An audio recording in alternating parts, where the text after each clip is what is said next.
Voici la version traduite en français de ton script YouTube. J'ai veillé à conserver exactement le même style, narratif dramatique, émotionnel, avec les mêmes accroches, les mêmes questions rhétoriques, le ton poignant, les descriptions détaillées, les dialogues, la tension croissante, les appels à l'action, likes, commentaires, et la longueur quasi identique. Je n'ai rien réduit. J'ai même parfois légèrement adapté pour que le français sonne naturel tout en gardant l'intensité et le rythme original. Son fils l'a abandonné avec un bébé au milieu du désert. Quelques heures plus tard, elle n'arrivait pas à y croire. Imaginez-vous vous réveiller un matin tout à fait ordinaire, préparer le petit déjeuner pour votre famille comme vous l'avez fait pendant plus de 60 ans, et que ce même jour, vos propres enfants vous abandonnent au milieu du désert avec un bébé dans les bras. Que feriez-vous si les personnes que vous avez élevées sous votre toit, que vous avez nourries au prix de vos propres sacrifices, décidaient de vous laisser sur le bord d'une route déserte où le soleil cogne sans pitié et où l'aide semble impossible? C'est l'histoire déchirante et vraie de Béatrice, une grand-mère de 78 ans qui a vécu la pire des trahisons imaginables, mais qui va aussi nous enseigner la leçon la plus puissante sur l'amour véritable, la dignité et les miracles qui arrivent quand on s'y attend le moins. Reste jusqu'à la fin, car ce qui s'est passé ensuite va changer à jamais ta façon de voir la vie. Avant de poursuivre cette histoire qui va t'émouvoir jusqu'aux larmes, n'oublie pas de liker la vidéo et de laisser un commentaire pour nous dire de quel pays tu nous regardes. Du Mexique, d'Espagne, d'Argentine. On adore savoir d'où tu nous suis, car ces histoires sont pour tous ceux qui savent ce que signifie l'amour véritable et la valeur de la famille. Maintenant oui, prépare ton cœur, car cette histoire va te toucher l'âme dès le premier mot jusqu'au dernier. Le soleil matinal entrait tiède par la fenêtre de la petite cuisine lorsque Béatrice ouvrit les yeux ce jeudi matin-là. Ses mains ridées, marquées par des décennies de dur labeur, se tendirent pour chercher ses pantoufles usées près du lit. L'horloge indiquait 5h30. Comme toujours, 78 ans de vie n'avaient pas changé sa routine. Se lever avant tout le monde pour avoir le café prêt, le pain chaud et la table mise. La maison où elle vivait avec son fils Roberto, sa belle-fille Patricia et ses 2 petits-enfants étaient modestes mais propres. Béatrice s'y était installée 3 ans plus tôt, après la vente de la maison où elle avait élevé ses 4 enfants. « C'est mieux comme ça, maman », lui avait dit Roberto avec ce sourire qu'elle connaissait si bien. « Comme ça tu seras avec nous, tu ne seras pas seule et tu pourras nous aider avec les enfants. » Et aider, c'est exactement ce que Béatrice avait fait. Dès le premier jour, elle était devenue la colonne invisible de cette famille. Elle se levait à l'aube pour préparer le petit déjeuner. Elle emmenait Daniela, sa petite fille de 12 ans, à l'école. Elle nettoyait la maison de fond en comble. Elle cuisinait, lavait le linge, repassait. Et le soir venu, c'était elle qui restait éveillée à bercer Miguelito, le bébé de 7 mois, quand il pleurait. Roberto travaillait dans une entreprise de construction et Patricia dans un magasin de vêtements au centre commercial. Tous deux partaient tôt et rentraient tard, épuisés, souvent de mauvaise humeur. Béatrice les comprenait. La vie était dure, l'argent ne suffisait jamais. Les dettes s'accumulaient. Elle ne se plaignait jamais. Elle avait élevé 4 enfants pratiquement seule après la mort de son mari Hernan, emporté par une crise cardiaque quand Roberto, le plus jeune, n'avait que 8 ans. Ce matin-là, tandis qu'elle remuait le café sur la cuisinière et coupait le pain acheté la veille avec les derniers billets de sa pension, Béatrice sentit un frisson étrange lui parcourir le dos. Ce n'était pas le froid, même si l'aube était fraîche. C'était quelque chose de plus profond, comme une prémonition qu'elle ne savait pas déchiffrer. « Bonjour, maman. » La voix de Roberto la fit sursauter. Son fils entra dans la cuisine, le visage fatigué, les yeux gonflés, les cheveux en bataille. Il avait 45 ans, mais en paraissait davantage. Les soucis l'avaient vieilli prématurément. « Bonjour, mon fils. Le café est prêt. Tu veux que je te prépare des œufs? »« Non, je n'ai pas faim, » répondit Roberto sèchement, se servant du café dans une tasse ébréchée. Il s'assit à table sans la regarder. Béatrice remarqua quelque chose de différent chez lui. Une tension dans les épaules, une crispation de la mâchoire. Elle connaissait son fils mieux que quiconque au monde. Quelque chose le rongeait de l'intérieur. « Tout va bien, Roberto ?» demanda-t-elle doucement, s'approchant pour poser sa main sur l'épaule de son fils. Il se dégagea brusquement, comme si le contact le brûlait. « Tout va bien, maman. Ne commence pas avec tes questions dès le matin. » Béatrice resta figée, la main en l'air, se sentant rejetée, mais elle ne dit rien. Elle ravala sa salive et retourna à la cuisinière pour finir de préparer le petit déjeuner. Une demi-heure plus tard, Patricia descendit l'escalier avec Miguelito dans les bras. Le bébé était agité, se plaignant avec ce petit bruit qu'il faisait quand il avait faim ou besoin d'être changé. Patricia avait le visage ravagé, des cernes profonds, les cheveux attachés en une queue de cheval négligée. « Tiens, » dit-elle à Béatrice sans même un bonjour, lui tendant presque le bébé de force. « Change-le et donne-lui à manger. Je dois me préparer pour aller au travail. » Béatrice reçut Miguelito avec l'amour infini que seules les grands-mères savent donner. Le petit se calma instantanément au contact de ses mains ridées et chaudes qu'il connaissait bien. « Mon beau trésor » murmura Béatrice contre son front, embrassant sa petite tête qui sentait le lait et cette douceur unique des bébés. Pendant qu'elle changeait la couche de Miguelito sur le canapé du salon, Béatrice entendit des voix dans la cuisine. Roberto et Patricia parlaient à voix basse, mais le ton était agité, presque violent. Béatrice tendit l'oreille malgré elle. « On ne peut plus continuer comme ça, » disait Patricia. « On n'a pas d'argent, Roberto. Les dettes nous étouffent. La banque va nous prendre la maison. »« je sais, répondait Roberto, frustré. « Mais qu'est-ce que tu veux que je fasse? Je ne gagne pas assez, et toi non plus. Ta mère a une pension, elle pourrait contribuer davantage. Elle nous donne déjà tout ce qu'elle a, il ne lui reste rien pour elle. » Alors, Patricia baissa encore plus la voix et Béatrice dut faire un énorme effort pour continuer à entendre. « Alors, il faudra prendre une décision difficile. » Un silence lourd envahit la cuisine. Béatrice sentit son cœur s'accélérer. « Je ne peux pas, Patricia. C'est ma mère, » dit enfin Roberto d'une voix brisée. « C'est elle ou nous? C'est elle ou tes enfants? Tu dois choisir. » Béatrice resta pétrifiée, les mains encore en train de tenir les petites jambes potelées de Miguelito. De quelle décision parlait-il? Une peur primitive commença à grandir dans sa poitrine, se répandant comme une tache sombre. Le reste de la matinée se déroula dans une tension silencieuse. Daniela partit à l'école sans embrasser sa grand-mère, ce qui était inhabituel car elle lui donnait toujours un baiser sur la joue. Patricia sortit en courant pour aller travailler sans un regard en arrière. Roberto resta un moment enfermé dans sa chambre à parler au téléphone à voix basse. Béatrice tenta de garder son calme en s'occupant de Miguelito, en nettoyant la maison, en préparant le repas, mais ses mains tremblaient légèrement et son esprit ne cessait de repasser cette conversation qu'elle avait surprise. C'est elle ou nous? Qu'est-ce que cela signifiait exactement? Vers 11 heures du matin, Roberto descendit l'escalier avec une expression que Béatrice ne lui avait jamais vue. Il y avait quelque chose de froid dans ses yeux, quelque chose de décidé et de terrible. « Maman, on va sortir, » dit-il sans préambule. « Prends Miguelito et monte dans la voiture. On va faire un tour. »« Un tour? Où ça? » demanda Béatrice, sentant la peur grandir encore plus dans sa poitrine. « On sort, c'est tout. Ne pose pas de questions et dépêche-toi. » Il y avait dans le ton de son fils quelque chose qui n'admettait pas de réplique. Béatrice, confuse et effrayée, prit Miguelito dans ses bras, attrapa son foulard bleu qu'elle utilisait toujours quand il faisait chaud et suivit Roberto jusqu'à la berline bleu foncé garée devant la maison. Patricia était déjà sur le siège passager. Daniela n'était pas avec eux. « Où est Daniela? » demanda Béatrice en s'installant à l'arrière avec le bébé sur les genoux. « Elle est à l'école, » répondit Patricia sans se retourner, fixant droit devant elle. Roberto démarra le moteur et ils commencèrent à rouler. Au début, Béatrice reconnut les rues du quartier, puis les grandes avenues de la ville. Mais après une vingtaine de minutes, ils prirent une route qu'elle ne connaissait pas, une route qui s'éloignait de plus en plus de la zone urbaine. « Roberto, où allons-nous? » demanda Béatrice d'une voix plus ferme maintenant, exigeant une réponse. « Tais-toi, maman, tu verras bien, » répondit son fils avec une dureté qui noua la gorge de Béatrice. Ils continuèrent à rouler pendant presque 2 heures. La ville disparut derrière eux. Les bâtiments cédèrent la place aux champs, puis à des terrains arides, enfin, à l'immensité infinie du désert. Le paysage devint désolé, terre ocre à perte de vue, arbustes secs éparpillés, ciel bleu impeccable et un soleil qui commençait à chauffer intensément.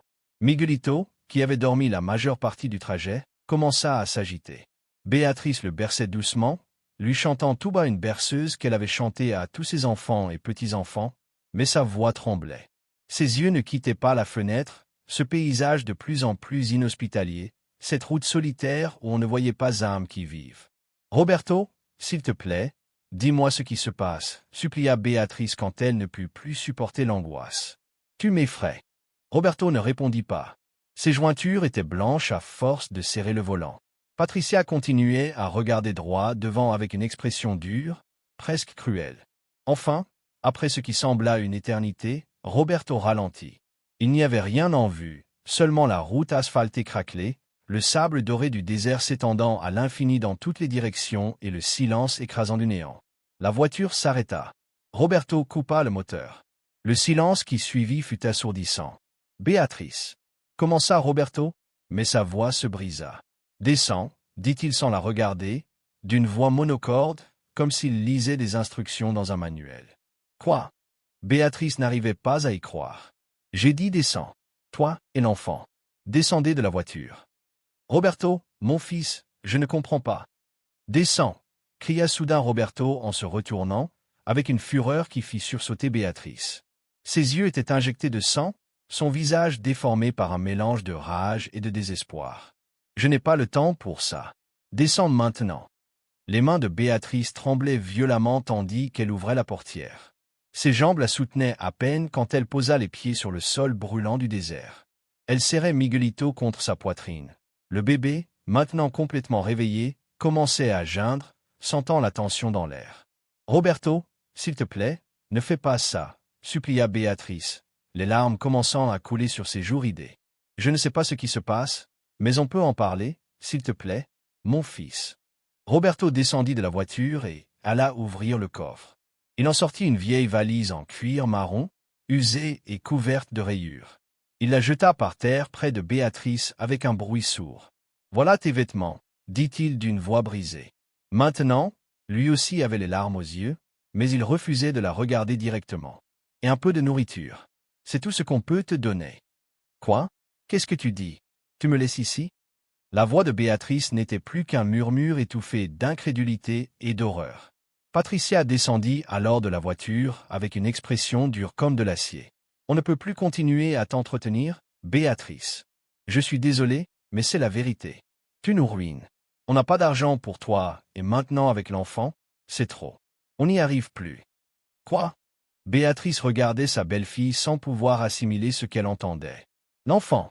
Mais Miguelito est ton fils. »« Exactement, » dit Patricia froidement. « C'est mon fils et c'est précisément pour ça que j'ai besoin que tu t'en occupes. Je n'ai pas le temps pour lui. Tu as toujours dit que tu l'aimais, que tu ferais n'importe quoi pour tes petits-enfants. Eh bien, c'est ta chance de le prouver. » L'horreur sur le visage de Béatrice était indescriptible. Elle serra Miguelito encore plus fort contre sa poitrine tandis que le bébé commençait à pleurer comme s'il pouvait sentir l'énormité de ce qui se passait. « Vous ne pouvez pas faire ça, » dit Béatrice, la voix maintenant plus ferme malgré les larmes. « Vous ne pouvez pas nous abandonner ici, au milieu du désert. C'est inhumain. Miguelito est un bébé. C'est votre fils. Comment pouvez-vous? »« C'est décidé, » interrompit Roberto, toujours sans la regarder dans les yeux. « Il n'y a pas de retour en arrière. On a fait ce qu'on a pu, maman. On t'a donné un toit pendant 3 ans. On t'a nourri, mais on n'en peut plus. C'est ça ou perdre la maison. C'est ça ou que Daniela arrête l'école. Tu comprends? On n'a pas le choix. »« Bien sûr que vous avez le choix, » cria Béatrice avec une force qu'elle ne savait pas encore posséder. « Le choix, c'est d'être humain. Le choix, c'est de vous souvenir que je suis ta mère, que je t'ai élevé seule après la mort de ton père, que j'ai travaillé jour et nuit pour que toi et tes frères puissiez étudier, manger, avoir des vêtements. Et c'est comme ça que tu me remercies? » Quelque chose se brisa sur le visage de Roberto. Pendant un instant, Béatrice vit son fils, le vrai Roberto, le petit garçon qu'il avait été, lutter pour sortir de cet homme endurci par les circonstances. Mais alors Patricia parla. « Allons-y, Roberto, ça suffit. » Et comme si ces mots étaient un ordre, Roberto se redressa, déglutit et retourna à la voiture sans dire un mot de plus. « Roberto, Roberto, s'il te plaît » cria Béatrice en courant derrière la voiture avec Miguelito dans les bras, les larmes l'aveuglant. « S'il te plaît, ne me fais pas ça. Au moins, prends l'enfant. Il est innocent, Roberto. » Mais le moteur avait déjà redémarré. La berline bleu foncé commença à avancer, soulevant un nuage de poussière dorée. Béatrice courut autant qu'elle put, ses vieilles jambes trébuchant sur le sol irrégulier, sa respiration saccadée, son cœur se brisant en 1000 morceaux. « Roberto, mon fils, s'il te plaît. » La voiture s'éloigna, de plus en plus petite, de plus en plus loin, jusqu'à ne plus être qu'un point sombre sur l'horizon éclatant. puis plus rien. Plus rien que le silence écrasant du désert, le soleil brûlant au-dessus, la route vide s'étendant dans les deux sens sans un seul véhicule en vue, et les pleurs inconsolables d'un bébé de 7 mois. Béatrice resta debout au milieu de la route, immobile, avec Miguelito pleurant dans ses bras, incapable de réaliser ce qui venait de se produire. Ses propres enfants l'avaient abandonné, l'avaient jeté comme un déchet. Et pas seulement ça, ils avaient aussi abandonné leur propre fils, leur propre bébé, leur propre sang. Ses jambes cédèrent. Elle s'effondra sur l'asphalte chaud, s'asseyant lourdement, tenant toujours Miguelito contre sa poitrine. Le bébé pleurait avec cette désolation particulière des tout-petits qui savent que quelque chose va terriblement mal, mais ne comprennent pas quoi. « Chut, mon amour, chut !» murmurait Béatrice entre ses sanglots, berçant l'enfant, essayant de le calmer alors qu'elle-même sentait qu'elle s'effondrait de l'intérieur. « Ça va aller, mon trésor. Mamie est là. Je ne te laisserai jamais. Jamais je ne t'abandonnerai. » Le soleil continuait de monter dans le ciel, de plus en plus chaud. Pas un seul nuage, pas d'ombre, pas de refuge. Au loin, Béatrice voyait les mirages de chaleur déformer l'air, ces illusions optiques que le désert crée quand les températures deviennent insupportables. Enfin, avec des mouvements maladroits et douloureux, Béatrice se releva. Elle devait bouger, elle devait réfléchir, elle ne pouvait pas rester paralysée au milieu de la route à attendre un miracle. Elle devait faire quelque chose. Un bébé dépendait d'elle. Elle marcha jusqu'à l'endroit où était restée la valise. Elle la traîna jusqu'au bord de la route, là où il y avait une petite élévation de terre et quelques rochers. Au moins, là, ils auraient quelques centimètres d'ombre quand le soleil serait à un certain angle. Elle s'assit sur la valise, posa Miguelito sur ses genoux et ouvrit le bagage pour voir ce qu'il y avait dedans. 3 vieilles robes, un pull rapiécé, des sous-vêtements, une tenue de rechange pour le bébé, un sac avec des couches, 6 en tout, 2 biberons vides et un sac plastique avec un peu de nourriture, 2 pains durs, un paquet de biscuits, une pomme ridée et 3 bouteilles d'eau. C'était tout. Toute son existence réduite à une valise délabrée contenant le strict minimum pour survivre peut-être 2 jours, si elle avait de la chance. Béatrice sentit que le désespoir menaçait de l'étouffer, mais elle respira profondément. Pleurer ne servirait à rien. Paniquer ne changerait rien. Elle devait rester calme pour Miguelito. Le petit avait besoin qu'elle soit forte. Elle sortit une des bouteilles d'eau et humidifia un vieux mouchoir qu'elle trouva au fond de la valise. Avec une infinie douceur, elle nettoya le petit visage de Miguelito, qui continuait de pleurer, mais maintenant avec moins d'intensité, plutôt avec des sanglots entrecoupés qui brisaient le cœur. Le bébé avait les joues rouges, les yeux gonflés d'avoir tant pleuré, son petit corps tremblant. « Tu as faim, hein, mon amour ?» murmura Béatrice. Elle fouilla dans sa mémoire. Patricia n'avait pas mis de lait en poudre dans la valise. Sans doute espérait-elle que Béatrice fasse un miracle, ou simplement s'en fichait. Béatrice prit un biscuit, le mâcha jusqu'à en faire une bouillie dans sa bouche, avec une extrême précaution, en mit un tout petit peu sur les lèvres de Miguelito. Le bébé le refusa d'abord, mais quand Béatrice recommença en ajoutant un peu d'eau, le petit commença à accepter, désespéré par la faim. Ce n'était pas l'idéal, ce n'était pas correct, mais c'était tout ce qu'elle avait. Pendant qu'elle nourrissait ainsi Miguelito, Béatrice regardait la route dans les deux sens. Il devait bien passer quelqu'un. C'était une route, après tout. Elle ne pouvait pas être complètement abandonnée. Quelqu'un finirait par passer, mais 1 heure passa, puis 2, et pas un seul véhicule. Le soleil atteignit son zénith.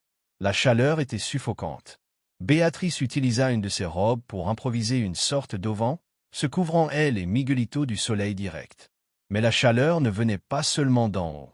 L'asphalte rayonnait une chaleur qui semblait lui brûler la plante des pieds à travers ses chaussures usées. Voici la suite de ton script, traduite en français avec exactement le même style narratif, la même intensité émotionnelle, les mêmes descriptions détaillées, les mêmes dialogues, la même tension dramatique et la même longueur. Je n'ai rien réduit. J'ai même préservé chaque nuance, chaque répétition pour l'effet, chaque pensée intérieure et chaque moment de suspense. Le ton reste poignant, captivant, comme dans un script YouTube émotionnel. La terre du désert renvoyait la chaleur comme un four gigantesque. Miguelito avait cessé de pleurer, épuisé. Il dormait maintenant d'un sommeil agité dans les bras de Béatrice, son petit corps tout en sueur, sa respiration un peu rapide. Béatrice le regardait avec un mélange d'amour infini et de terreur pure. Et s'il se déshydratait? Et s'il tombait malade à cause de la chaleur? Et si elle n'arrivait pas à le protéger? Mon Dieu, murmura Béatrice en levant les yeux vers le ciel sans nuages, les larmes séchant sur ses joues avant même de pouvoir couler. Je sais que je n'ai pas été la meilleure des personnes. Je sais que j'ai commis des erreurs dans ma vie, mais ce bébé est innocent. Il n'a rien fait de mal. S'il te plaît, je t'en supplie, protège-le. Envoie de l'aide. Ne laisse pas qu'il lui arrive quelque chose. Tu peux prendre ma vie si tu veux, mais sauve Miguelito, je t'en prie. La prière sortit du plus profond de son être, chargée de toute la douleur, de tout le désespoir et de tout l'amour qu'elle portait en elle. Et quand elle eut fini, elle ressentit une étrange paix. Elle ne savait pas d'où elle venait, mais elle a senti comme si quelque chose de plus grand qu'elle était en train de l'écouter. Les heures passèrent avec une lenteur interminable. L'après-midi arriva et le soleil entama sa descente. La chaleur diminua un peu, mais pas beaucoup. Béatrice donna encore un peu d'eau à Miguelito, encore un peu de biscuits mâchés. Le bébé mangeait peu, visiblement mal à l'aise, regrettant son lait, regrettant son berceau, regrettant la normalité de sa petite routine. Quand le coucher de soleil commença à peindre le ciel d'orange et de rouge, Béatrice entendit quelque chose, un bruit qu'elle crut d'abord être le fruit de son imagination. Mais non, c'était réel. C'était le moteur d'un véhicule. Elle se leva d'un bond, le cœur battant à tout rompre. Elle protégea Miguelito d'un bras et, de l'autre, se mit à faire de grands signes désespérés. Un camion apparut à l'horizon, venant du nord. Il était vieux, rouillé, avançant lentement. « Ici, s'il vous plaît, à l'aide !» cria Béatrice, agitant les bras comme une folle, s'avançant au milieu de la route. Le camion ralentit. Le conducteur, un homme d'une soixantaine d'années avec une barbe grisonnante et un chapeau de paille usé, passa la tête par la vitre, l'air surpris. « Qu'est-ce que vous faites ici, madame ?» demanda-t-il d'une voix rauque, mais sans hostilité. « S'il vous plaît, » supplia Béatrice en s'approchant du camion. « S'il vous plaît, aidez-moi. On m'a laissé ici. Moi et mon petit-fils. S'il vous plaît, nous avons besoin d'aide. » L'homme la regarda avec un mélange d'incrédulité et de compassion.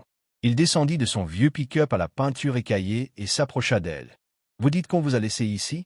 Qui pourrait faire une chose pareille? »« Mon fils, » répondit Béatrice, la voix se brisant à nouveau sur ce mot qui lui semblait maintenant si amer. « Et ma belle-fille.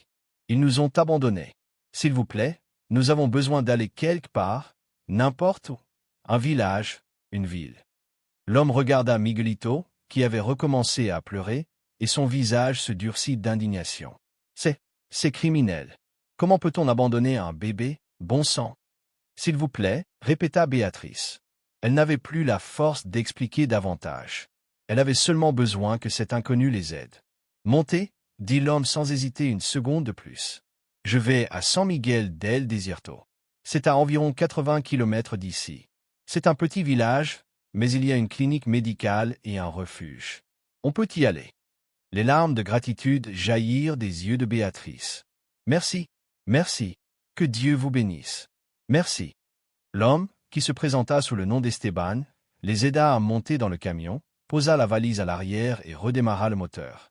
Pendant qu'ils roulaient sur cette route déserte, maintenant dans le sens inverse de celui que Roberto avait pris, Esteban jetait des regards en coin à la vieille dame tenant le bébé dans ses bras. « Je n'arrive pas à croire que quelqu'un puisse faire ça, » murmura-t-il. « Abandonner sa propre mère et son propre fils. Quelle sorte de personne fait une chose pareille ?» Béatrice ne répondit pas. Elle n'avait pas de réponse. Elle ne comprenait pas comment son fils, cet enfant qu'elle avait bercé dans ses bras, à qui elle avait chanté des berceuses, qu'elle avait appris à marcher et à dire ses premiers mots, avait pu devenir quelqu'un capable d'une chose aussi monstrueuse. « Vous avez d'autres enfants ?» demanda Esteban après un moment de silence. « Oui, » répondit Béatrice d'une voix fatiguée. « 3 autres. Une fille dans le nord, elle travaille comme infirmière. 2 fils, l'un dans la capitale, l'autre qui est parti à l'étranger il y a des années. Mais ça fait longtemps que je n'ai plus de contact avec eux. La vie, le travail, on s'est éloigné petit à petit. Vous leur avez téléphoné? Ils savent ce qui s'est passé? » Béatrice secoua la tête. « Je n'ai pas de téléphone. Roberto et Patricia ne m'en ont jamais laissé avoir un. Ils disaient que je n'en avais pas besoin, que ça ne servait à rien de dépenser de l'argent pour ça. » Esteban serra la mâchoire. « Ça aussi, c'est de la maltraitance, madame. Vous isoler de cette façon. » Béatrice n'y avait jamais pensé ainsi. Pour elle, C'était juste une chose de plus qu'elle avait acceptée, une autre manière de s'aider, de ne pas être une charge, de s'intégrer dans la vie de son fils. Le trajet jusqu'à San Miguel del Desierto parut éternel. Miguelito finit par s'endormir, épuisé par les pleurs et la chaleur. Béatrice le tenait avec tant de tendresse, tant d'amour, qu'Esteban sentit une boule se former dans sa gorge en la regardant. « Ma femme et moi avons perdu notre fils il y a 15 ans, dit soudain Esteban, brisant le silence. Il avait 20 ans. Un accident de voiture.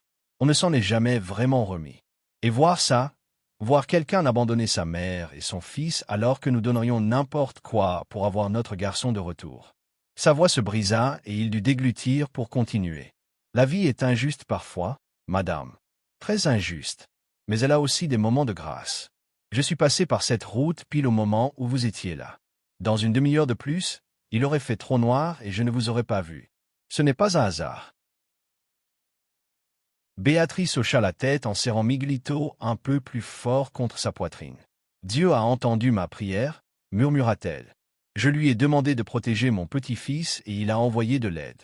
Il vous a envoyé, vous. » Ils arrivèrent à San Miguel del Desierto alors que le ciel était déjà noir, parsemé d'étoiles brillantes. C'était effectivement un petit village, une rue principale avec quelques boutiques, une église modeste, des maisons basses dispersées, et au coin nord, une clinique médicale d'un seul étage avec une lumière clignotante au-dessus de la porte. Esteban gara le camion devant la clinique et aida Béatrice à descendre. Il frappa à la porte avec insistance jusqu'à ce qu'apparaisse une jeune femme en uniforme d'infirmière, se frottant les yeux. Elle avait clairement été réveillée de son sommeil. « Qu'est-ce qui se passe » demanda-t-elle d'une voix ensommeillée. Mais quand elle vit Béatrice avec le bébé et l'expression grave d'Esteban, elle se réveilla complètement. « Entrez, entrez. » À l'intérieur de la clinique, sous la lumière fluorescente qui clignotait par moments, l'infirmière qui se présenta sous le nom de Monica examina rapidement Miguelito.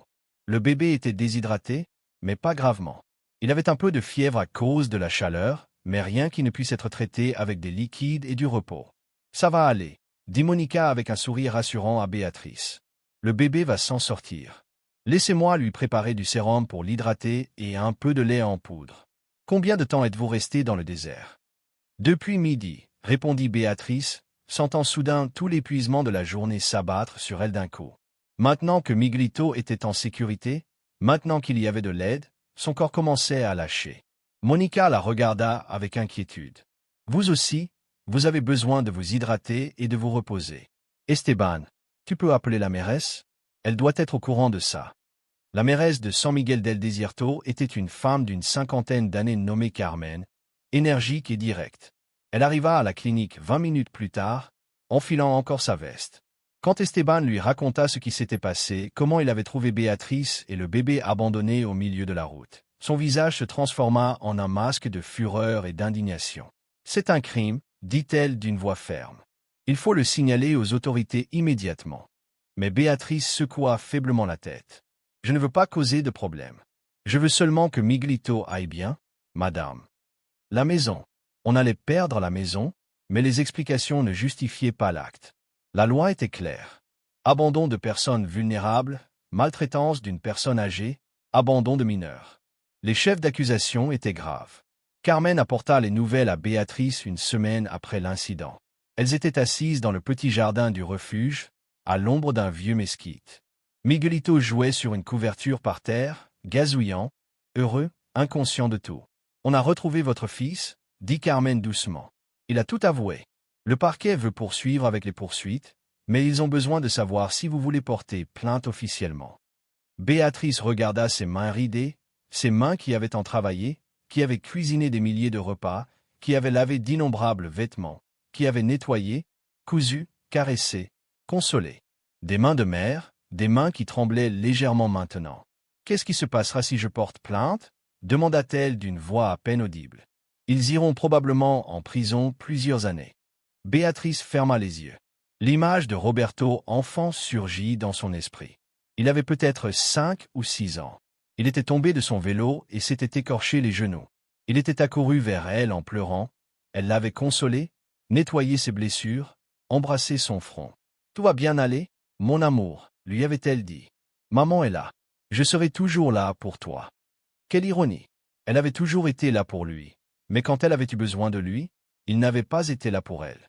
Je ne sais pas, admit Béatrice. C'est votre fils, répondit Carmen avec fermeté, mais sans dureté, et c'est son fils qu'il a abandonné dans le désert pour qu'il meure. Et qu'il a abandonné son propre bébé. Il doit y avoir des conséquences, Béatrice. Pas seulement pour la justice, mais pour que cela ne se reproduise plus, pour qu'il comprenne la gravité de ce qu'il a fait. Béatrice savait que Carmen avait raison, mais le cœur d'une mère est un muscle compliqué.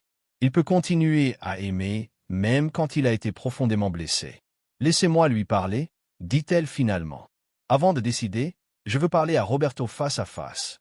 La rencontre fut arrangée pour 3 jours plus tard, dans le poste de police de la ville la plus proche, à 150 km de San Miguel del Desierto. Carmen conduisit Béatrice jusque-là. Elles laissèrent Miguelito avec Rosa, qui avait développé un amour profond pour le petit et le gardait comme s'il était son propre petit-fils. La salle d'interrogatoire était froide et stérile. Une table en métal, 2 chaises de chaque côté, des murs d'un blanc sale. Roberto entra menotté, escorté par un officier. Quand il vit sa mère, il s'effondra. « Maman » balbutia-t-il en essayant de s'approcher d'elle, mais l'officier l'arrêta. « Maman, je suis désolé, je suis tellement désolé. Je ne sais pas ce qui m'a pris. J'ai perdu la tête. J'étais tellement désespéré. » Béatrice le regarda. Vraiment regardé. Elle vit les cernes, la barbe mal rasée, les yeux rougis par les larmes et sans doute par le manque de sommeil. Elle vit son fils brisé par ses propres actes et ressentit un mélange d'émotions si complexes qu'elle avait du mal à les assimiler. « Dis-moi pourquoi, » dit-elle d'une voix ferme. « Ne me donne pas d'excuses.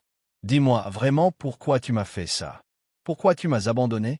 Pourquoi tu as abandonné ton propre fils? » Roberto baissa la tête, les larmes tombant sur ses mains menottées. « Parce que je suis un lâche, » murmura-t-il. « Parce que Patricia m'a harcelé pendant des mois en me disant que tu étais un fardeau, qu'on n'avait pas assez d'argent, qu'on devait choisir entre nous sauver ou couler avec toi. Et moi, j'ai cédé. J'ai pensé que quelqu'un te trouverait vite. J'ai pensé que peut-être tu irais chez un de tes autres enfants. Je n'ai pas réfléchi. Je n'ai pas pensé à ce que tu ressentirais, à la peur que tu aurais, à ce que tu pouvais mourir. On a failli mourir, dit Béatrice, la voix tremblante d'émotion contenue. Ton fils et moi, on a failli mourir dans ce désert. Tu comprends ça? Si Esteban n'était pas passé par cette route, Miguelito aurait pu mourir de déshydratation. Ton fils, ton bébé de 7 mois. Roberto sanglotait sans contrôle. Maintenant je le sais, je le sais. Je suis un monstre. Je ne mérite pas d'être appelé père. Je ne mérite pas d'être appelé fils. Béatrice resta silencieuse un long moment. Puis elle parla, et ses mots furent comme des couteaux aiguisés enveloppés de tristesse. Je t'ai donné 3 ans de ma vie, 3 ans dans ta maison. Et tu crois que ça a payé tout ce que je t'ai donné? Tu sais combien d'années je t'ai donné? Moi? Roberto? 45. Toute ta vie, chaque jour depuis que tu es né. Je n'ai pas eu de vacances, pas de repos. Quand ton père est mort et qu'on n'avait plus d'argent, j'ai travaillé à 3 emplois différents pour que toi et tes frères ne manquiez pas de nourriture. J'ai lavé le linge des autres, nettoyé des maisons, cuisiné dans des cantines. Je rentrais avec les mains gercées et les pieds gonflés, mais toujours, je m'assurais que vous ayez à manger sur la table et un toit au-dessus de la tête. Roberto releva la tête, le visage dévasté. Je le sais, maman, je le sais. Non, dit Béatrice avec fermeté. Tu ne le sais pas. Si tu le savais vraiment, si tu comprenais vraiment le sacrifice que j'ai fait, jamais tu n'aurais pu m'abandonner comme ça. Tu m'as traité comme une ordure, comme quelque chose de jetable qui ne servait plus à rien.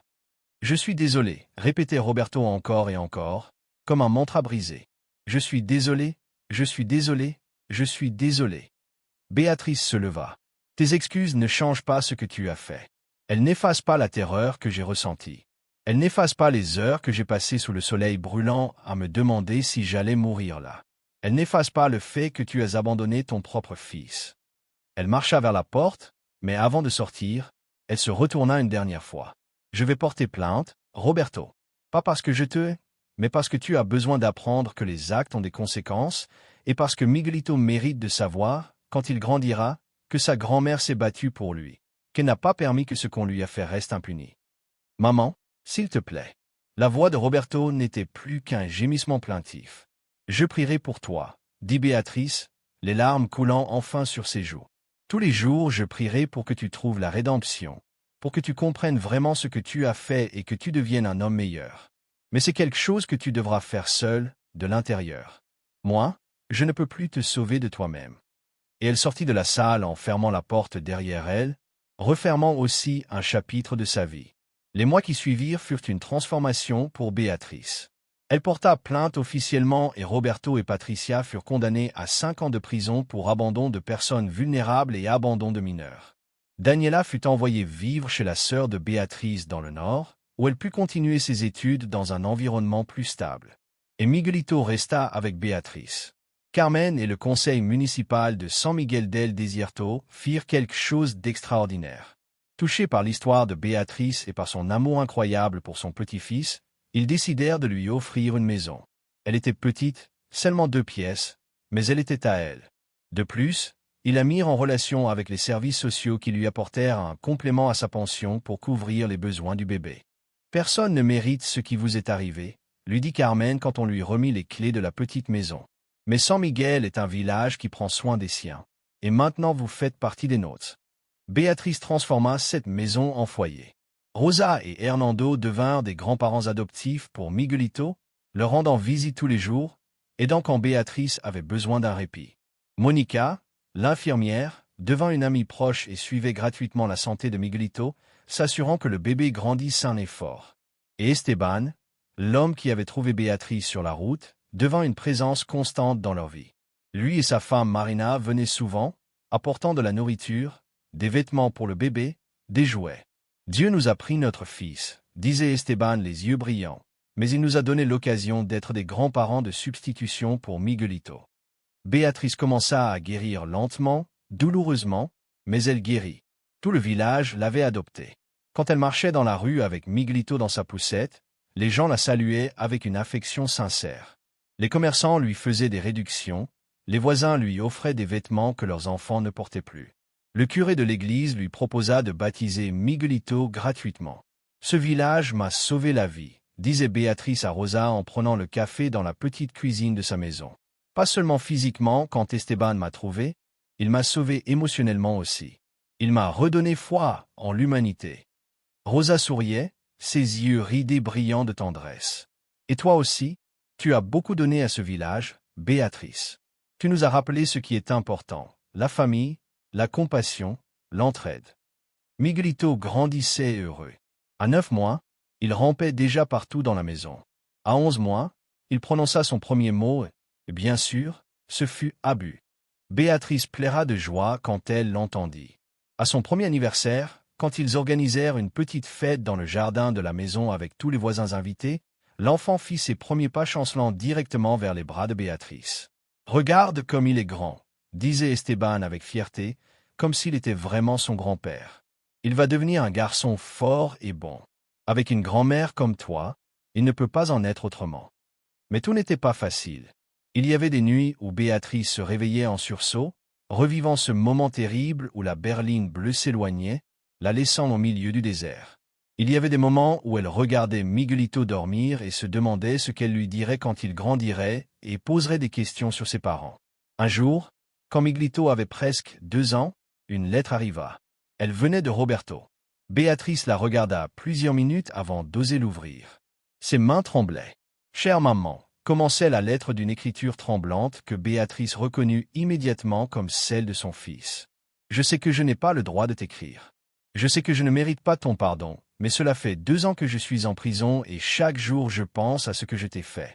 Chaque nuit je me réveille avec des cauchemars où je te vois dans ce désert avec Miguelito et je réalise à quel point j'ai été proche de commettre le pire des crimes imaginables. » Béatrice dut s'arrêter pour essuyer les larmes qui commençaient à brouiller sa vue. « J'ai suivi une thérapie ici, en prison.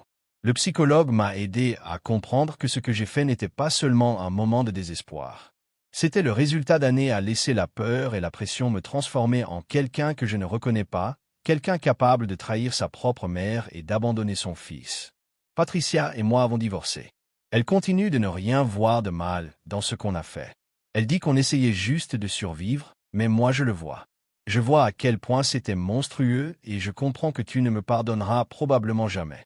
Je t'écris seulement pour te dire que je regrette chaque seconde de ce qui s'est passé et pour te demander des nouvelles de Miguelito. Est-ce qu'il va bien? Est-ce qu'il est en bonne santé? Est-ce qu'il est heureux? Je ne te demande pas de me laisser le voir. Je ne le mérite pas. J'ai juste besoin de savoir qu'il va bien. Je t'aime, maman. Je t'ai toujours aimé, même si mes actes disaient le contraire, et je comprends si tu ne veux plus jamais me parler. Mais sache que chaque jour je prie pour toi et pour mon fils, en remerciant Dieu de vous avoir protégé de ma propre lâcheté. Ton fils qui ne mérite pas de s'appeler ainsi, Roberto. Béatrice plia lentement la lettre et la rangea dans un tiroir. Elle ne savait pas ce qu'elle ressentait. Il y avait encore de la colère, de la douleur, de la trahison, mais aussi autre chose, une toute petite graine de quelque chose qui, peut-être avec le temps, pourrait devenir du pardon. Elle ne répondit pas à la lettre. Pas encore. Mais elle la garda. Les mois passèrent. Miguelito eut 2 ans et demi. Il parlait maintenant en phrases complètes. Il courait partout dans la maison en riant. Il était devenu la mascotte adorée de tout San Miguel, d'El Desierto. Chaque fois que Béatrice sortait avec lui, quelqu'un s'arrêtait pour lui faire des chatouilles, lui donner un bonbon, lui demander comment il allait. Un après-midi de printemps, tandis que Béatrice arrosait les fleurs qu'elle avait plantées devant sa maison et que Miguelito jouait avec un petit camion dans le jardin, une voiture inconnue apparut. Elle s'arrêta devant la maison, et en descendit une femme que Béatrice reconnut instantanément, même si elle ne l'avait pas vue depuis des années. « Laura » demanda Béatrice, incrédule. Sa fille aînée, Laura, l'infirmière qui vivait dans le nord, s'approcha d'elle d'un pas hésitant. Elle avait les yeux rougis, comme si elle avait pleuré tout le long du trajet. « Maman, » dit Laura, la voix brisée. « Maman, je viens juste d'apprendre ce qui s'est passé. Roberto m'a appelé de la prison il y a une semaine et il m'a tout raconté. Je n'arrivais pas à y croire. J'ai pris le premier bus que j'ai pu et... Oh, maman, je suis tellement désolée. » Et elle s'effondra dans les bras de Béatrice, sanglotant comme une petite fille.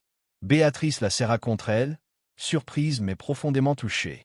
Laura avait toujours été différente de Roberto, plus indépendante, plus forte, mais aussi plus distante. Garder le contact avec elle avait été difficile au fil des ans. J'aurais dû être là, plairait Laura. J'aurais dû savoir que quelque chose n'allait pas.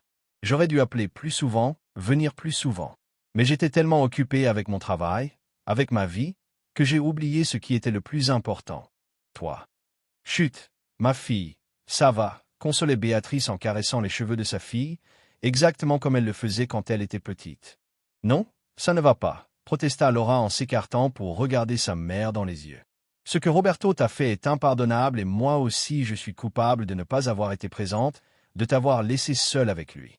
Si j'avais su qu'il te maltraitait. Tu ne pouvais pas le savoir, dit Béatrice doucement. Je ne me suis jamais plainte, je n'ai jamais rien dit. Exactement. Et c'est ça le problème. Tu as toujours été comme ça, maman. Toujours à te sacrifier, toujours à taire ta douleur pour ne pas inquiéter les autres. Mais ça, c'est fini. Laura prit les mains ridées de sa mère entre les siennes. Je suis venu pour t'emmener avec moi, toi et Miguelito. J'ai une grande maison. Il y a largement assez de place. Tu peux vivre avec moi. Je peux t'aider à t'occuper de l'enfant. Je peux être la fille que j'aurais dû être depuis le début. Béatrice regarda sa fille, revoyant en elle la petite fille qu'elle avait portée sur son dos pendant qu'elle nettoyait des maisons étrangères, l'adolescente brillante qui avait obtenu une bourse pour étudier l'infirmerie, la femme accomplie qu'elle était devenue. Elle ressentit un mélange de fierté et de tristesse. « Laura, mon amour, » dit Béatrice avec douceur. « Je te remercie vraiment pour ton offre, mais regarde autour de toi. » Elle désigna le petit jardin avec les fleurs qu'elle avait plantées, la maison modeste mais chaleureuse, la rue tranquille où les voisins commençaient déjà à jeter des regards curieux vers la voiture inconnue. C'est mon foyer maintenant. San Miguel m'a donné ce dont j'avais besoin quand j'en avais le plus besoin. Il m'a donné une communauté, il m'a donné de l'amour, il m'a donné un but. Miguelito, qui jouait un peu plus loin, s'approcha alors et tira sur la jupe de Béatrice. « Abu, c'est qui ? » « C'est ta tante Laura, mon trésor, » dit Béatrice en le soulevant dans ses bras. « C'est ma fille, ta tante. » Laura regarda Miguelito et ses yeux s'emplirent à nouveau de larmes. « Salut, petit, » murmura-t-elle. « Je devrais. » Béatrice avait été partie de ta vie depuis le début. Pendant les jours suivants, Laura resta à San Miguel, logeant dans la petite auberge du village. Elle passait la plus grande partie de son temps avec Béatrice et Miguelito, découvrant la communauté qui avait adopté sa mère, écoutant l'histoire complète de ce qui s'était passé. « C'est incroyable », dit Laura à Béatrice un après-midi, alors qu'elle prenait de la limonade sur le porche en regardant Miguelito jouer avec Esteban dans le jardin. « Dans un endroit où tu n'avais rien, tu as tout trouvé. Et dans la maison où tu avais ta famille, tu n'avais rien. La vraie famille n'est pas toujours celle du sang, répondit Béatrice avec sagesse. Parfois, c'est la famille que tu choisis, celle qui te choisit en retour. Laura hocha la tête en essuyant une larme. Est-ce que tu pourras un jour pardonner à Roberto? Béatrice soupira profondément. Je ne sais pas. Peut-être un jour. Le pardon, ce n'est pas quelque chose qui arrive du jour au lendemain. C'est un processus, un long chemin, mais j'y travaille pour moi, pas pour lui. Parce que garder du ressentiment, c'est comme boire du poison en espérant que l'autre personne en meure. Tu es plus forte que je ne pourrais jamais l'être, dit Laura avec admiration. Ce n'est pas de la force, corrigea Béatrice. C'est de la survie. C'est décider chaque jour de se lever et d'avancer malgré la douleur. C'est regarder Miguelito et se souvenir pourquoi ça vaut la peine de vivre. Avant de partir, Laura remit à Béatrice une enveloppe contenant de l'argent. C'est pour Miguelito, dit-elle quand Béatrice tenta de refuser. Pour son éducation, pour son avenir. Et je viendrai vous voir tous les mois. Je te le promets. Je ne serai plus une fille absente. Et elle tint sa promesse. Chaque mois arrivait une enveloppe avec de l'argent, et tous les 2 mois, Laura apparaissait en personne, chargée de cadeaux pour Miguelito, de nourriture pour Béatrice et surtout de temps. Du temps pour parler, pour rire, pour pleurer ensemble, pour reconstruire la relation qu'elles avaient laissé se faner. Les autres frères commencèrent aussi à venir. D'abord Andrés, qui vivait dans la capitale et qui arriva honteux et repentant, s'excusant de ne pas avoir été présent. Puis Roré, qui était revenu exprès de l'étranger pour voir sa mère et rencontrer son neveu. Roberto nous a menti à tous, expliqua Andrés pendant sa visite. Il nous disait que tu allais bien, que tu étais heureuse de vivre avec lui, que tu n'avais besoin de rien. On n'a jamais su qu'il te maltraitait. L'important, c'est que vous êtes là maintenant, dit Béatrice en serrant ses enfants dans ses bras. Et à cet instant, entouré de Laura, Andrés et Roré, avec Miguelito jouant à ses pieds et les voisins de San Miguel passant pour saluer, Béatrice ressentit quelque chose qu'elle n'avait pas ressenti depuis longtemps, la plénitude. Ce n'était pas la famille parfaite qu'elle avait imaginée, ce n'était pas la vie qu'elle avait planifiée, mais c'était sa vie, et elle était bonne. Quand Miguelito eut 3 ans, ils organisèrent une grande fête sur la place principale de San Miguel del Desierto. Presque tout le village y assista. Il y avait de la musique, de la nourriture, des rires, de la joie. Miguelito courait entre les tables, poursuivi joyeusement par les autres enfants du village, son rire clair et cristallin emplissant l'air. Carmen, qui avait été réélue mairesse, prit le micro improvisé installé pour l'occasion. « Je voudrais dire quelques mots », annonça-t-elle, et tout le monde se tut. Il y a 3 ans, cette communauté a été témoin d'un acte terrible. Une grand-mère et son petit-fils ont été abandonnés, laissés pour mourir dans le désert. Mais nous avons aussi été témoins de quelque chose de magnifique. La capacité de l'esprit humain à survivre, à guérir, à pardonner, à aimer. Tous les regards se tournèrent vers Béatrice, assise à une table entourée de ses enfants, Miguelito sur ses genoux, mangeant du gâteau avec les mains. Béatrice nous a enseigné beaucoup de choses, continua Carmen. Elle nous a appris l'amour inconditionnel, la résilience, la dignité au milieu de la souffrance, ce qu'est vraiment une communauté et ce que signifie prendre soin de son prochain. Ce village est meilleur parce qu'elle est ici. Nous sommes tous meilleurs parce qu'elle est ici. Les applaudissements emplirent la place. Béatrice sentait les larmes couler sur ses joues, mais c'étaient de bonnes larmes, des larmes de gratitude, de joie, de guérison. Esteban s'approcha d'elle et posa une main sur son épaule. « Tu te souviens de ce jour sur la route ?» lui demanda-t-il doucement. « Quand je t'ai trouvé et que tu m'as dit que tu avais prié pour que Dieu protège Miguelito. » Béatrice hocha la tête, incapable de parler à cause de l'émotion. « Ta prière a été exaucée, » dit Esteban. « Mais ce n'est pas seulement Miguelito qui a été protégé ce jour-là, c'est toi aussi. Et en te protégeant, Dieu nous a fait un cadeau à tous. Il nous a donné l'occasion d'être de meilleures personnes, de montrer que l'amour et la bonté sont plus forts que la cruauté et l'abandon. » Cette nuit-là, quand tout fut fini et que Béatrice coucha Miguelito dans son lit, l'enfant la regarda avec ses grands yeux sombres et lui demanda « As-tu bu ? Pourquoi tout le monde t'aime autant? Béatrice sourit en caressant doucement les cheveux du petit. Parce que l'amour, c'est quelque chose qui se multiplie quand on le partage, mon trésor. Quand tu donnes de l'amour, tu en reçois. Quand tu aides les autres t'aident. C'est comme ça que fonctionne le monde quand les gens choisissent d'être bons. Moi je t'aime beaucoup, Abu, murmura Miguelito, déjà à moitié endormi.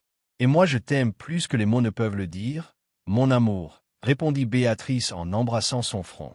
En sortant de la chambre pour aller dans la sienne, Béatrice passa devant le miroir du couloir et s'arrêta pour se regarder. Elle vit une femme de 78 ans aux cheveux complètement blancs, au visage marqué par les rides du temps et des épreuves, mais aux yeux brillants d'une lumière nouvelle. Une lumière de paix, de force tranquille, d'amour profond. Elle sourit à son reflet. Pour la première fois depuis longtemps, elle se sentit vraiment chez elle, vraiment entière, vraiment vivante. Blanc, le visage creusé de rides profondes, les mains marquées par le travail de toute une vie. Mais elle vit aussi autre chose. Elle vit de la force, elle vit de la dignité, elle vit une survivante. Elle se coucha cette nuit-là le cœur en paix. Les années continuèrent de passer. Miguelito entra à la maternelle, puis à l'école primaire. C'était un enfant brillant, curieux, gentil. Les enseignants l'adoraient, ses camarades l'aimaient et tout le monde à San Miguel del Desierto le considérait un peu comme le leur. Roberto purgea sa peine de 5 ans et fut libéré. Il tenta plusieurs fois de contacter Béatrice, envoyant des lettres, demandant la permission de voir son fils. Béatrice finit par accepter une rencontre, mais sous conditions strictes. Ce serait dans un lieu public, avec Laura présente, et Miguelito pourrait décider s'il voulait connaître son père ou non. L'enfant, qui avait maintenant 7 ans, écouta toute l'histoire. Béatrice ne lui mentit pas. Elle lui parla de l'abandon, mais aussi du regret. Elle lui expliqua l'erreur terrible que son père avait commise, mais aussi que les gens pouvaient changer. « Veux-tu le rencontrer ?» lui demanda Béatrice doucement. Miguelito y réfléchit longuement. Finalement, il hocha la tête. « Mais je ne veux pas vivre avec lui. Je veux rester avec toi, Abu. Tu resteras toujours avec moi, mon amour, » lui assura Béatrice. « Ça ne changera jamais. » La rencontre fut tendue, mais nécessaire. Roberto, qui venait de sortir de prison, visiblement vieilli, avec des cheveux prématurément gris et un regard chargé d'années de remords, s'agenouilla devant son fils, les larmes aux yeux. « Bonjour, Miguelito, » dit-il d'une voix tremblante. « Je suis ton papa et j'ai commis la pire erreur de ma vie quand je t'ai laissé. Je n'espère pas que tu me pardonnes, je n'espère pas que tu m'aimes. Je veux seulement que tu saches que je regrette chaque seconde de ce que j'ai fait et que je ne cesserai jamais, jamais, de le regretter. » Miguelito le regarda avec ces yeux sages que certains enfants développent quand ils ont vécu des histoires compliquées. « Abu m'a dit que tout le monde fait des erreurs, dit-il enfin, et que l'important, c'est d'apprendre d'elles. Est-ce que tu as appris ?» Roberto hocha vigoureusement la tête. « Oui, j'ai appris. J'ai appris qu'il n'y a rien de plus important que la famille et qu'abandonner les personnes qu'on aime est le plus grand péché qu'on puisse commettre. »« D'accord, » dit Miguelito après y avoir réfléchi. « Tu peux venir me voir de temps en temps, mais Abu, c'est ma maman. C'est elle qui m'a élevé. C'est elle qui m'aime et c'est elle que j'aime. » Béatrice sentit son cœur se dilater dans sa poitrine en entendant ces mots.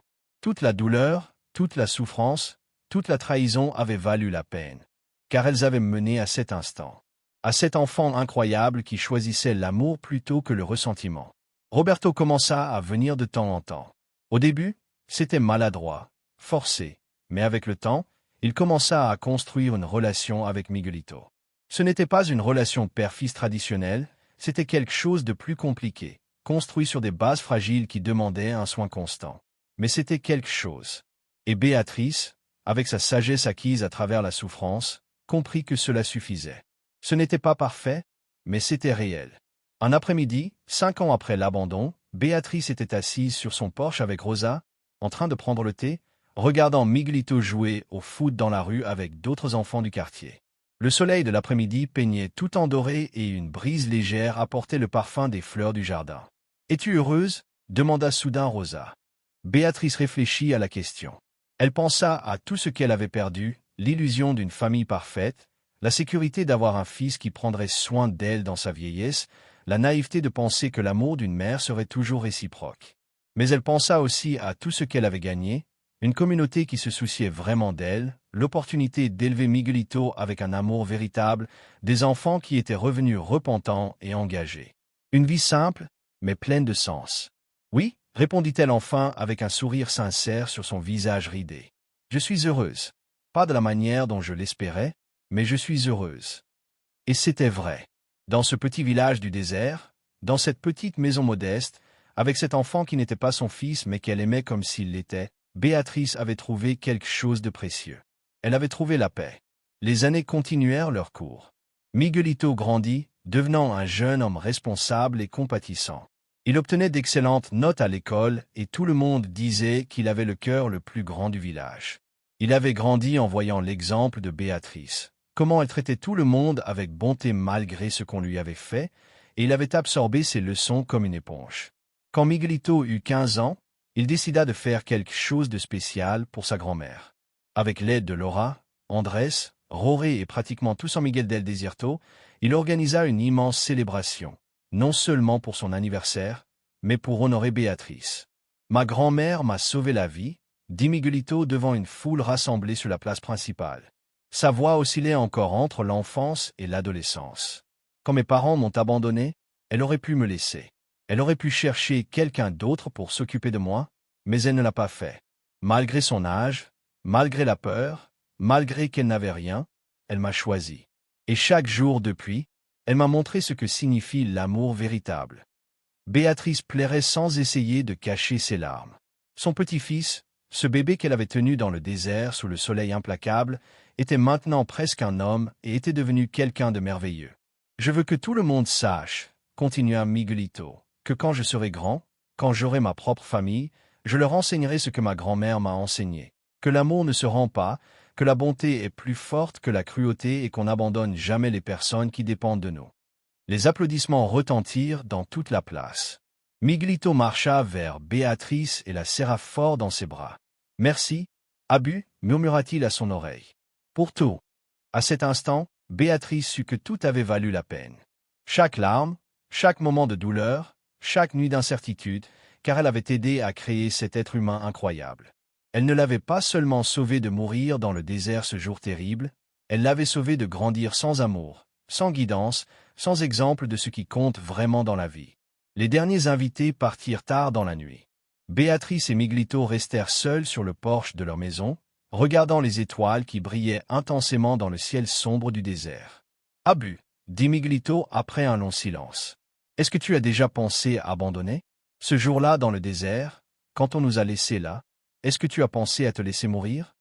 Béatrice considéra la question avec sérieux. « Pendant un moment, admit-elle honnêtement, pendant un moment terrible, j'ai pensé que tout était perdu, qu'il n'y avait plus d'espoir.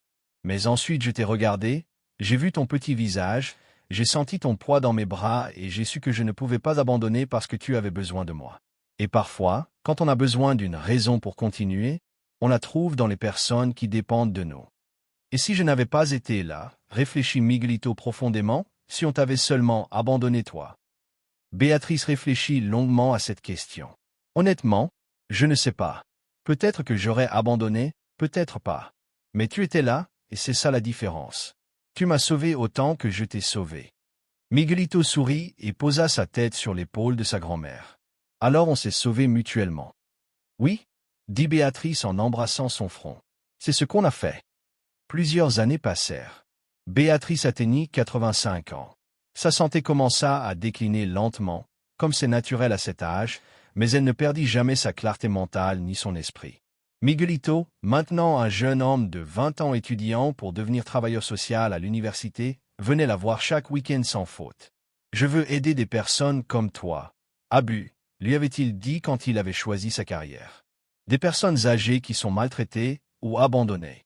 Je veux m'assurer qu'aucune grand-mère n'ait plus jamais à vivre ce que tu as vécu. » Béatrice avait pleuré de fierté en l'entendant. Son petit-fils avait pris la pire expérience de leur vie et l'avait transformé en but, en mission. Un après-midi d'automne, quand les feuilles commençaient à tomber des rares arbres qui ornaient San Miguel del Desierto, Béatrice sentit que quelque chose changeait dans son corps. Une faiblesse différente, une sensation que la fin était proche. Elle n'avait pas peur. Elle avait vécu une longue vie et même si elle avait connu des moments terriblement sombres, elle s'était terminée dans la lumière. Elle appela tous ses enfants. Laura, Andrés et Roré arrivèrent rapidement. Même Roberto, qui vivait maintenant dans un village voisin, travaillant humblement dans la construction et qui avait passé les dernières années à essayer de se racheter, apparut avec une expression inquiète. Miguelito ne quitta pas son chevet un seul instant. « Je ne veux pas que vous soyez triste, leur dit Béatrice d'une voix faible mais claire. J'ai eu une belle vie. J'ai aimé profondément. J'ai été aimé profondément. J'ai vu mon petit-fils devenir un homme merveilleux. Je ne peux pas demander plus que ça. Ne dis pas ça, maman, sanglotait Laura. Tu as encore beaucoup de temps. Mais Béatrice savait la vérité et était en paix avec elle. Je veux que vous sachiez quelque chose, continua-t-elle en regardant chacun de ses enfants dans les yeux. Je vous pardonne à tous. Roberto, je te pardonne pour ce que tu as fait. Laura, Andrés, Roré, je vous pardonne pour ne pas avoir été là quand j'avais besoin de vous, parce que garder du ressentiment est un poids que je ne veux plus porter. Et parce que chacun de vous, à sa manière, a essayé de réparer ses erreurs. Roberto s'effondra complètement, tombant à genoux près du lit de sa mère. Je ne mérite pas ton pardon, maman. Je ne le mériterai jamais. Le pardon n'a rien à voir avec le mérite, dit Béatrice doucement en caressant sa tête de sa main tremblante. Il s'agit de libérer. Je te libère de ta culpabilité, mon fils, et je me libère moi-même de la douleur. C'est l'heure. Mais ce fut à Miguelito que Béatrice adressa ses dernières paroles. Mon bel amour, dit-elle en prenant sa main. Tu as été ma plus grande joie, mon plus grand cadeau. Je veux que tu saches que chaque moment difficile a valu la peine parce que je t'ai eu. Je veux que tu vives ta vie pleinement, que tu aimes sans peur, que tu pardonnes quand c'est nécessaire, que tu sois la lumière dans l'obscurité de quelqu'un d'autre, comme tu as été ma lumière. Je ne peux pas le faire sans toi. Abu, pleurait Miguelito en s'accrochant à sa main. Si, tu peux, dit Béatrice avec ses dernières forces, parce que tout ce que je suis vit en toi. Chaque leçon, chaque moment d'amour, chaque exemple de force, tu les portes en toi. Et quand tu auras besoin de guidance, ferme les yeux et écoute ton cœur. C'est là que tu me trouveras toujours. Béatrice ferma les yeux cet après-midi tranquille d'automne, et avec un sourire sur les lèvres, entourée de ses enfants et de son petit-fils bien-aimé, au son des cloches de l'église qui sonnaient doucement au loin et au parfum des fleurs de son jardin entrant par la fenêtre, elle s'en alla. Tout San Miguel del Desierto assista à ses funérailles. La petite église ne put contenir tout le monde, alors beaucoup restèrent dehors, remplissant la place. Esteban et Marina étaient là, Rosa et Hernando, Carmen la mairesse, Monica l'infirmière et des centaines de personnes dont Béatrice avait touché la vie par sa présence, sa bonté, son exemple. Miguelito prononça l'éloge funèbre. À 20 ans, mais avec la sagesse de quelqu'un de bien plus âgé, il parla d'amour, de sacrifice, de dignité au milieu de la souffrance. Ma grand-mère m'a appris que la vraie famille se construit avec l'amour, pas avec le sang, dit-il d'une voix claire malgré les larmes. Elle m'a appris que le pardon est un cadeau qu'on se fait à soi-même. Elle m'a appris que même dans les moments les plus sombres, quand tout semble perdu, il y a toujours de l'espoir, toujours une raison de continuer. Il regarda le cercueil simple mais beau, couvert des fleurs que Béatrice avait aimées.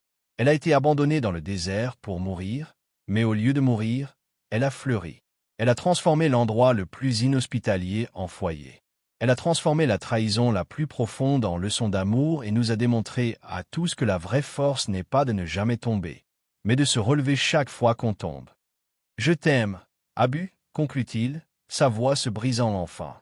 Et je te promets que je vivrai d'une manière qui te rendrait fier. J'aiderai les autres comme tu m'as aidé. J'aimerai comme tu as aimé et je n'oublierai jamais les leçons que tu m'as données.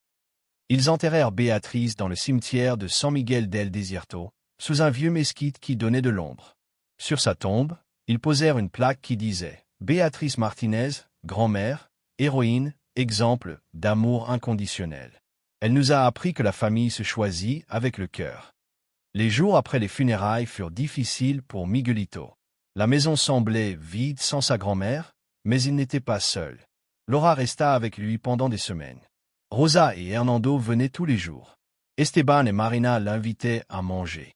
Tout San Miguel l'entoura d'amour, lui montrant qu'il avait aussi hérité de la famille élargie que sa grand-mère avait construite. Un jour, en rangeant les affaires de Béatrice, Miguelito trouva un journal. Il ne savait pas que sa grand-mère écrivait. Avec des mains tremblantes, il l'ouvrit. Les premières entrées dataient de 5 ans plus tôt, juste après l'abandon. Jour 1, après le désert, disait la première entrée de l'écriture tremblante de Béatrice. Je n'arrive toujours pas à croire ce qui s'est passé, mon propre fils.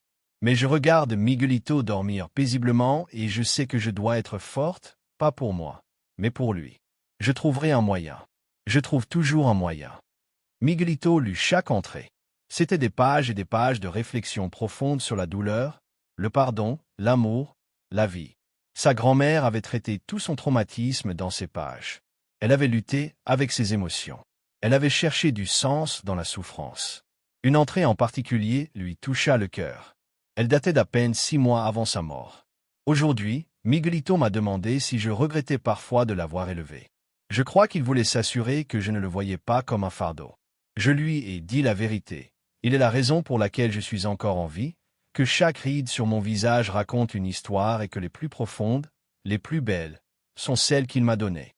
Les rides de rire avec lui, les rides d'inquiétude pour lui, les rides d'amour pour lui avec chaque fibre de mon être. Parfois les gens me demandent si j'ai vraiment pardonné à Roberto. La vérité, c'est que le pardon est un processus quotidien. Il y a des jours où je le ressens sincèrement dans mon cœur. Il y a des jours où la douleur revient et je dois y travailler à nouveau. Mais je continue de choisir le pardon, pas pour Roberto, mais pour moi. Parce que j'ai réalisé que garder du ressentiment, c'est comme boire du poison en espérant qu'il tombe malade. Mon plus grand orgueil, c'est de voir en qui Miguelito est devenu. Malgré qu'il ait été abandonné, malgré qu'il ait vécu une situation si traumatique alors qu'il n'était qu'un bébé, il est devenu la personne la plus compatissante que je connaisse.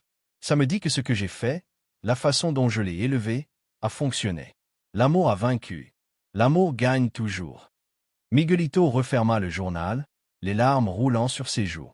Il sut à cet instant que sa grand-mère lui avait laissé bien plus que des souvenirs. Elle lui avait laissé un manuel de vie, un guide sur comment être humain dans un monde parfois cruel, sur comment aimer quand c'est difficile, sur comment pardonner quand ça semble impossible, sur comment trouver de l'espoir quand tout semble perdu. Les années passèrent. Miguelito obtint son diplôme universitaire avec les honneurs. Il trouva un emploi dans une organisation qui protégeait les droits des personnes âgées. Il se spécialisa dans les cas de maltraitance et de négligence, devenant une voix pour ceux qui, comme sa grand-mère, avaient été maltraités par leur propre famille. Il se maria avec une femme merveilleuse nommée Carolina, qui avait entendu l'histoire de Béatrice et était tombée amoureuse autant de Miguelito que de l'héritage de sa grand-mère. Ils eurent 2 enfants, une fille qu'ils appelèrent Béatrice et un garçon qu'ils appelèrent Esteban. Chaque année, le jour anniversaire de l'abandon dans le désert, Miguelito organisait un événement à San Miguel del Desierto. Il l'appelait « le jour où l'amour vint ». C'était une journée dédiée à honorer les personnes âgées, à réunir les familles, à se souvenir que l'amour véritable n'abandonne jamais. Roberto assistait chaque année. Il était maintenant un homme de 60 ans, complètement grisonnant, avec une expression perpétuellement repentante sur le visage. Il avait consacré le reste de sa vie à travailler dans des centres pour personnes âgées, s'occupant gratuitement de ceux qui n'avaient plus de famille. C'était sa façon de compenser, même s'il savait que ce ne serait jamais suffisant. « Ta grand-mère était une meilleure personne que je ne pourrai jamais l'être », dit-il à Miguelito lors d'un de ces événements. Mais grâce à elle, au moins je suis devenu une meilleure personne que celle que j'étais. Miguelito le serra dans ses bras. Il avait appris de sa grand-mère que le pardon est un processus, mais qu'il vaut la peine d'essayer. Quand la petite Béatrice, son arrière-petite-fille, eut 5 ans, Miguelito la prit sur ses genoux et lui raconta l'histoire de son arrière-arrière-grand-mère. Il lui parla de l'abandon, du désert, du miracle de l'amour qui avait vaincu. « Pourquoi le monsieur a fait ça à sa maman ?» demanda la petite fille avec ses grands yeux pleins d'innocence. « Parce que parfois les gens commettent de terribles erreurs, » expliqua Miguelito. « Parfois la peur et le désespoir nous font oublier qui nous sommes. Mais ton arrière-arrière-grand-mère nous a appris que ce ne sont pas les erreurs qui nous définissent, mais la façon dont nous y répondons. Et elle a répondu avec amour, toujours avec amour. « Je veux être comme elle quand je serai grande », déclara la petite Béatrice avec détermination. Miguelito sourit, sentant les larmes lui piquer les yeux. « Ça rendrait ta arrière-arrière-grand-mère très heureuse, » dit-il en embrassant son front. « Et ça me rend très heureux moi aussi. » Une nuit, de nombreuses années plus tard, quand Miguelito était lui-même un homme de 60 ans et grand-père, il fit un rêve. Il était à nouveau dans ce désert, sur cette route vide, mais cette fois il n'était pas un bébé, il était adulte, et sa grand-mère était à ses côtés. « Abu, dit-il dans le rêve. Tu me manques. » Béatrice sourit, aussi réelle que de son vivant. « Je suis toujours avec toi, mon amour, répondit-elle. Dans chaque décision que tu prends guidée par la compassion, chaque fois que tu choisis le pardon plutôt que le ressentiment, chaque vie que tu touches avec ta bonté, je suis là. »« Est-ce que j'ai bien fait ?» demanda Miguelito. « Est-ce que j'ai vécu d'une manière qui t'aurait rendu fier ?»« Plus que fier, répondit-elle en prenant son visage entre ses mains ridées comme elle le faisait autrefois. Tu as transformé notre douleur en but, notre souffrance en service. Tu as pris la leçon la plus douloureuse et tu l'as transformée en amour pour les autres. C'est tout ce qu'une grand-mère pourrait rêver pour son petit-fils. Je t'aime, murmura Miguelito. Et je t'aime au-delà de cette vie, au-delà du temps, au-delà de tout, répondit Béatrice. Et dans le rêve, le désert qui avait été un lieu d'abandon et de terreur se transforma. Des fleurs jaillirent du sable. De l'eau coula là où il n'y avait auparavant que de l'aridité et le soleil qui avait brûlé sans pitié brillait maintenant chaleureusement, emplissant tout de lumière dorée. Quand Miguelito se réveilla, il sut qu'il était temps de faire quelque chose de plus, quelque chose qui honorait définitivement l'héritage de sa grand-mère. Avec l'aide de Carolina et de ses enfants, et avec le soutien de toute la communauté de San Miguel del Desierto, il fonda la Fondation Béatrice Martinez, une organisation sans but lucratif dédiée à protéger les personnes âgées vulnérables, à fournir des ressources aux familles en crise, à éduquer sur le respect et les soins aux aînés, et à prévenir l'abandon et la maltraitance. La Fondation grandit rapidement. Ce qui avait commencé comme un petit projet local s'étendit au niveau national. Des milliers de personnes âgées furent aidées. Des centaines de cas de maltraitance furent prévenus ou stoppés. D'innombrables familles reçurent le soutien dont elles avaient besoin pour rester unies. Et chaque personne aidée par la Fondation entendait l'histoire. L'histoire de Béatrice, la grand-mère abandonnée dans le désert avec son petit-fils, mais qui choisit l'amour plutôt que la haine, l'espoir plutôt que le désespoir, le pardon plutôt que le ressentiment. L'histoire devint légendaire. Des articles furent écrits dans les journaux nationaux. Des documentaires furent réalisés. Des étudiants en travail social apprenaient son cas dans leurs cours universitaires. Et toujours, la leçon était la même, l'amour vint. Même dans les circonstances les plus sombres, l'amour a le pouvoir de transformer, de guérir et de racheter. San Miguel del Desierto devint un lieu de pèlerinage pour les gens qui avaient entendu l'histoire. Ils voulaient voir le village qui avait accueilli Béatrice. Ils voulaient visiter sa tombe. Ils voulaient sentir la présence de cette communauté qui avait démontré ce que signifie vraiment prendre soin les uns des autres. La petite maison où Béatrice avait vécu fut préservée comme un petit musée. Les pièces furent maintenues telles qu'elle les avait laissées. Le jardin continuait de fleurir, entretenu avec amour par les voisins. Et dans le salon se trouvait un livre d'or où les gens laissaient des messages. « Merci de nous avoir appris qu'il n'est jamais trop tard pour choisir l'amour », disait l'un. « Ton histoire m'a donné la force de pardonner à celui qui m'a fait du mal », disait un autre. « Je suis venu ici en pensant que c'était un voyage touristique. Je repars avec une leçon de vie que je n'oublierai jamais », écrivait quelqu'un d'autre. Page après page de témoignages de personnes dont la vie avait été touchée par l'histoire d'une vieille femme qui avait refusé de se rendre, qui avait choisi de protéger un bébé abandonné au-dessus de sa propre sécurité, qui avait transformé la pire trahison en la plus grande leçon d'amour. Quand Miguelito eut 70 ans, le même âge que sa grand-mère quand il était né, il organisa un événement spécial. Il invita tous ceux qui avaient fait partie de l'histoire. Laura, maintenant une femme de 85 ans mais toujours active et pleine de vie. Andrés et Roré, tous deux retraités mais dédiés à des œuvres caritatives. Même Roberto, maintenant un homme de 95 ans, fragile mais encore vivant, encore portant le poids de son erreur mais aussi le témoignage de sa rédemption. Esteban était décédé des années plus tôt, tout comme Rosa et Hernando, mais leurs enfants et petits-enfants étaient là, continuant l'héritage de bonté de leurs parents. Carmen, l'ancienne mairesse, était aussi partie, mais sa fille, qui occupait maintenant le même poste, était présente. Et il y avait des centaines d'autres, des personnes aidées par la Fondation Béatrice Martinez, des familles réconciliées grâce au programme de médiation, des personnes âgées qui avaient trouvé refuge et dignité quand leur propre famille les avait rejetées. Miguelito se tint devant eux tous sur la même place, où des années plus tôt, avaient eu lieu les funérailles de sa grand-mère. Mais maintenant, il n'y avait pas de tristesse, il y avait de la célébration. « Ma grand-mère m'a sauvé la vie quand j'étais un bébé », commença Miguelito. Sa voix était encore forte malgré les années. Mais elle a fait bien plus que ça. Elle nous a sauvés tous de devenir des personnes qui acceptent la cruauté comme quelque chose de normal. Elle nous a appris que ça vaut la peine de se battre pour la bonté, même quand c'est difficile, surtout quand c'est difficile. Il désigna autour de lui, vers tous les visages rassemblés. Chacun de vous fait partie de son héritage. Chaque acte de bonté que vous accomplissez, chaque fois que vous choisissez le pardon plutôt que de garder rancune, chaque fois que vous aidez quelqu'un de vulnérable, vous honorez sa mémoire, vous démontrez qu'elle n'a pas souffert en vain. Le désert où on nous a abandonnés était un lieu de mort, continua-t-il. Mais ma grand-mère l'a transformé en un lieu de vie. Et c'est aussi notre défi, prendre les déserts de nos propres vies, les moments de trahison, de douleur, de perte, et les transformer en oasis d'espoir, d'amour, de rédemption. Les applaudissements emplirent la place, et tandis que le soleil se couchait sur San Miguel del Desierto, peignant le ciel des mêmes tons dorés et rouges que ce jour terrible il y a tant d'années, Miguelito ressentit une paix profonde. Sa grand-mère avait pris le pire que la vie pouvait offrir et l'avait transformé en le meilleur. Elle avait été abandonnée, mais elle avait refusé de rester dans cet abandon. Elle avait été trahie, mais elle avait choisi le pardon. Elle avait affronté la mort, mais elle avait choisi la vie. Et son héritage n'était pas seulement les milliers de personnes aidées par la Fondation. C'était chaque cœur transformé, chaque perspective changée.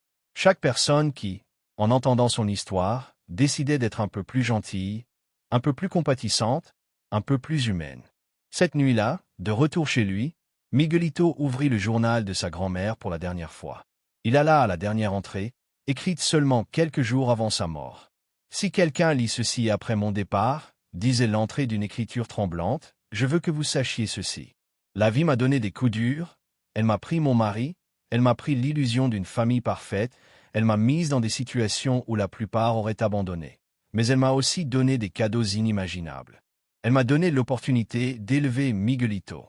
Elle m'a donné une communauté qui m'a aimé inconditionnellement. Elle m'a donné la force de pardonner. Elle m'a donné des raisons de vivre quand je pensais qu'il n'y en avait plus. Si j'ai pu trouver de la lumière dans l'obscurité la plus profonde, n'importe qui peut le faire. Si j'ai pu choisir l'amour quand il aurait été plus facile de choisir la haine, n'importe qui peut le faire. Si j'ai pu pardonner l'impardonnable, n'importe qui peut le faire. Ne laissez pas les circonstances vous définir. Ne laissez pas la douleur vous endurcir. Ne laissez pas la trahison vous transformer en personnes amères. Choisissez toujours l'amour. Choisissez l'amour, parce qu'à la fin de la journée, quand tout le reste s'effacera, l'amour est la seule chose qui reste, l'amour est la seule chose qui compte, l'amour est la seule chose qui nous rend vraiment humains. De tout mon cœur pour tous ceux qui viendront après, Béatrice. Miguelito referma le journal et le serra contre sa poitrine, sentant les larmes rouler sur ses joues. « Tu as réussi, Abu » murmura-t-il dans le vide. « Ton amour reste, ton héritage continue, ta lumière continue de briller. » Et quelque part, au-delà des étoiles qui brillaient sur le désert, Béatrice souriait.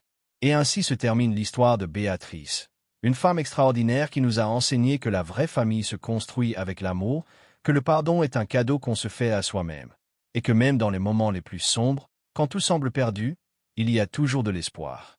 Si cette histoire a touché ton cœur, s'il te plaît donne un like à cette vidéo, abonne-toi à la chaîne pour plus d'histoires qui transforment des vies et partage dans les commentaires quelles leçons tu retiens de la vie de Béatrice. Ton interaction nous aide à toucher plus de personnes qui ont besoin d'entendre ce message d'espoir et d'amour. Et ne pars pas encore, car dans la vidéo suivante qui apparaît sur ton écran, je t'apporte une autre histoire incroyable que tu ne voudras pas manquer. Clique dessus et continue avec nous dans ce voyage d'histoire qui touche l'âme et nous rappelle le meilleur de l'être humain.